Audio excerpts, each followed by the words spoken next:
Eto mga sir, Honda Click yung ating gagawin ngayon. Tinala sa amin to kagabi. Ay sinakay na lang sa sa multicab. Dahil ang problema kasi nito mga sir, galing sa pagawaan. At ang laging sinasabi nung pinagpagawan, ECU daw ang problema. Kaya dinala sa atin to. Second option.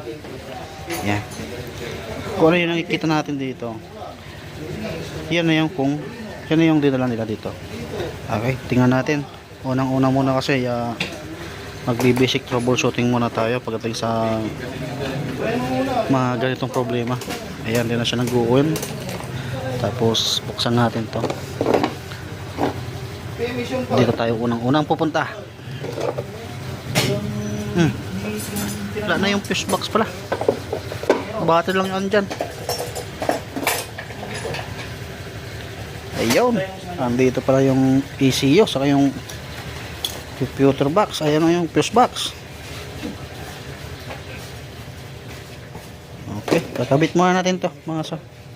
Kaya ako i-video kasi iniwan kasi inada kasi nung unang gumawa nito ay ECU daw ang problema. Kapag ito na may sunog, makikita nyo rin, maamoy nyo, tapos may lumuluha dito sa ilalim pag may sunog. Minsan walang luha o walang sunog dito, minsan ang nasisira yung trigger ng pag-start nito. Kaya ngayon tatanggalin natin yung fairings nito, matroubleshoot natin kung ano yung problema nito, kung ECU ba talaga. Kaya mga sa, tanggalin natin yung kanyang fairings. At ito na ECU. Tatry natin kung ano pa problema nito. Bakit nasabing ECU ang problema?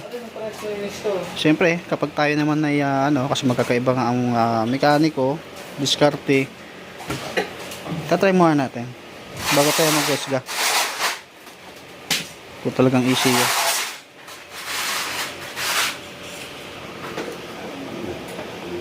Ano dito putok yan? Ang laki-laki naman itong binalot nito. Dito mga sala, kapag once na magbabypass kayo ng ganito, yung gagamitin yung hibla, dapat isa lang. Huwag nyo lang ipapaikot ng tulad nito. Pero dinoble yung ikot. Hindi talaga puputok to. Ang bibigay dyan, yung ECU mismo. So, makapal yan. Hindi kayang putokin ng yan. Solid wire na ngayon nilagay. Makapal na hibla yung nilagay. Kaso pinaikot-ikot pa, 3 piraso yung nilagay, tapos pinaikot-ikot pa, makapal talaga yan, hindi puputukin yan. Kasama yan sa ano namin. Sige, yan mo muna, check mo muna kung yan talaga. Kasi kapag bago kasi mayroong mga ganyan, may mga ganyan, parang yung sa pinaka endpoint yan. Okay, testing tayo. Basta mga sarap kayo maggaganto, napaka delikado po yan. Imbis na matulungan natin yung may-ari ng motor, mas lalong mapapasama lang. Kapag kuwan naman, hindi naman din masama na tanggihan yung isang motor kung wala pa talaga tayong totaling idea pagdating sa mga ganito. Ayan, hindi na naman din nakakasira sa atin yan. Yung tumanggi, kaysa naman na ipipilit natin na hindi natin kaya, maaaring masira yung ECU, maaaring mapagastos yung may-ari, pati ikaw ay mapapakuan din. Yan, sa mga kuan, marami naman akong tutorial nito eh. Pero hindi naman din lahat ay alam na pagdating sa mga ganito.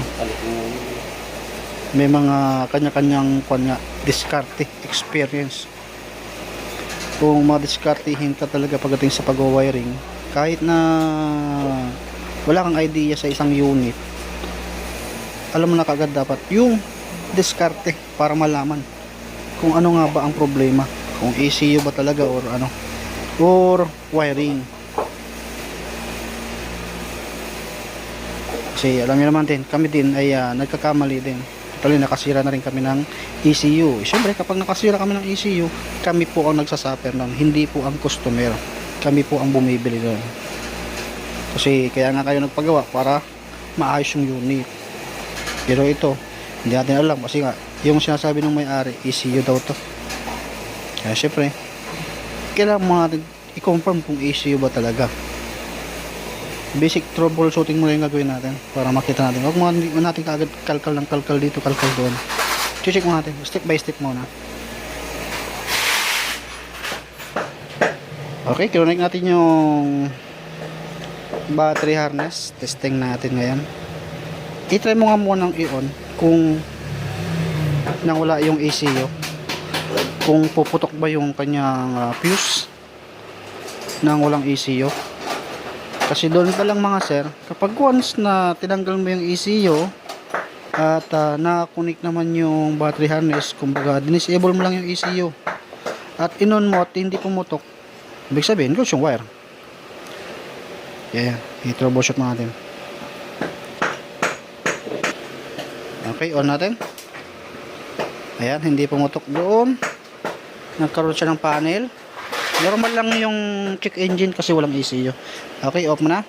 Itatry mo naman isa-isa yung kwan. ECU, yung socket.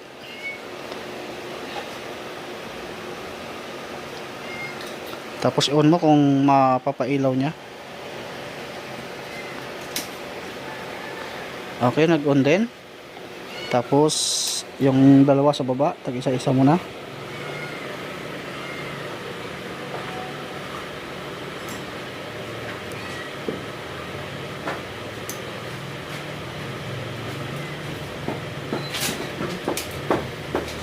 Okay, nag-panel din. Ibig sabihin, goods yung kanyang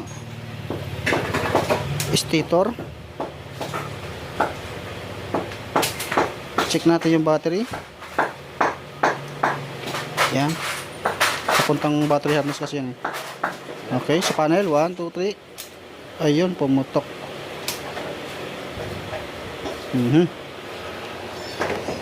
Tapos, itry mong tanggalin to. Tapos, ito mga ipasok mo.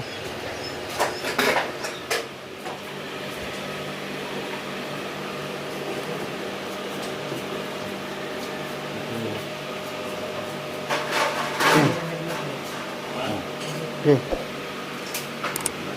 Pumutok. Wala, ECU talaga. ECU, damage. Aray ko. Kasi dito pinutok. ECU talaga mga sir. Ang problema. Kasi kanina, troubleshoot naman natin na maayos nang walang kwan. Inisa-isa yung mga socket talagang doon sa part ng battery. Kapag ka ito kasi may ano, ito yung nakakabit dyan. Tapos inon nyo at pumutok. Ibig sabihin, shortage na ito. Ito, shortage to. Yan. Komplikado, bibili ng bagong ECU.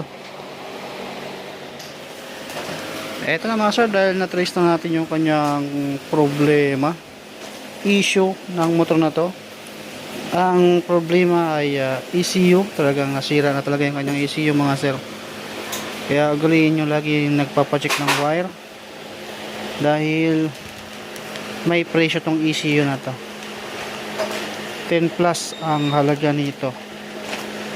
Meron din namang nabibiling aftermarket na ECU kaso hindi ko talaga sure or gusto sa aftermarket kasi minsan nagkakatalo yan dun sa pag-diagnose.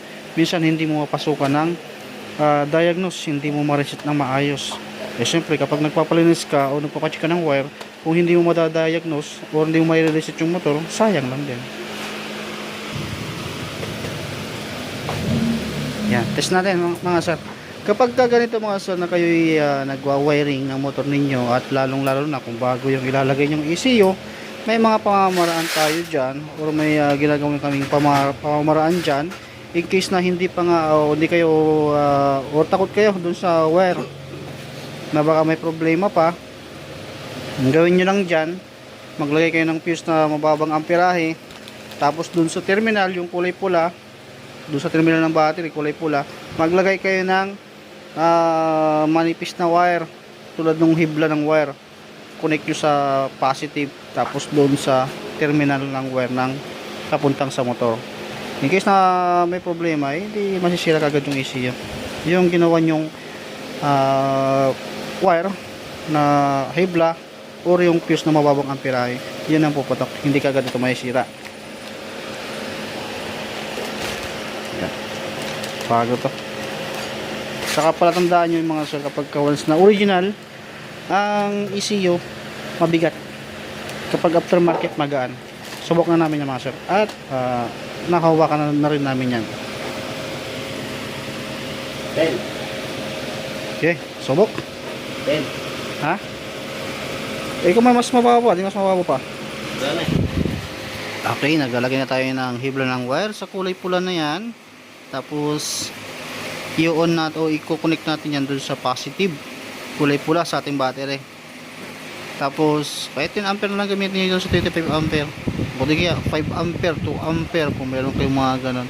Kung nag-aalangan kayong ikabit yung bagong ECU nga, dahil nga siyempre may kamahalan nga yung ECU, hindi gano'n lang gawin niya.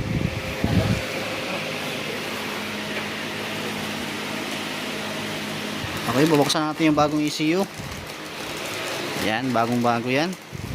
At kailangan ko din i-video mga sir para kahit paano wala yung may-ari. At syempre yung original yung ating ilagay talaga, kasi may mga aftermarket kasi ng mga ECU. Yan, galing mismo talaga sa Honda yan mga sir. Yan, suksok natin. Nakaun eh. Yan.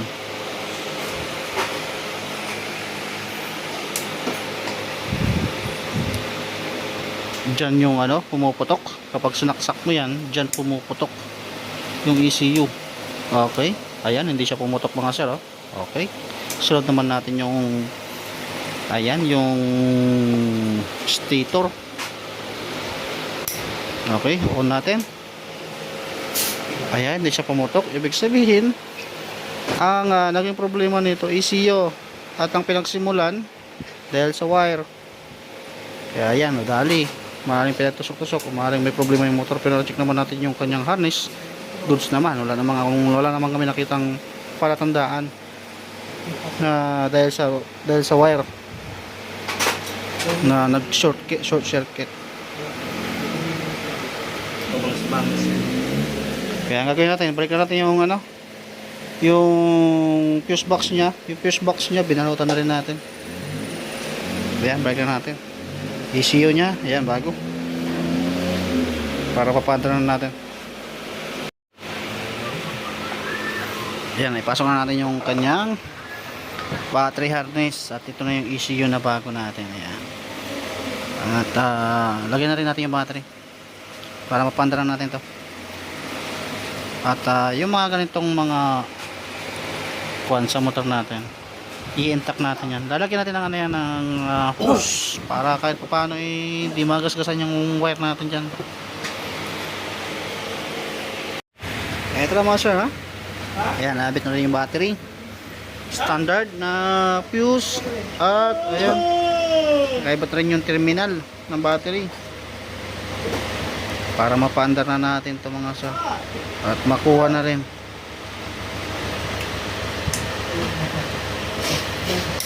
Okay, testing natin. Start. Okay. Yan, rinig nyo naman siguro yung makina na umaandar na siya.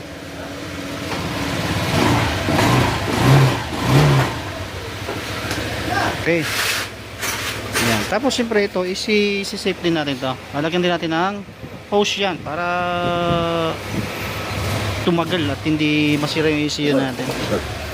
Yan. Ganun lang gawin yung mga sir. Kung sakaling ganito yung naging problema ng motor ninyo, napaka-importanting mag-uumpisa muna kayo ng troubleshooting bago kayo bumili ng pisa. Ngayon kapag na-troubleshoot yun na goods naman na, goods na yung wire, eh doon nyo na siya ibili ng ECU.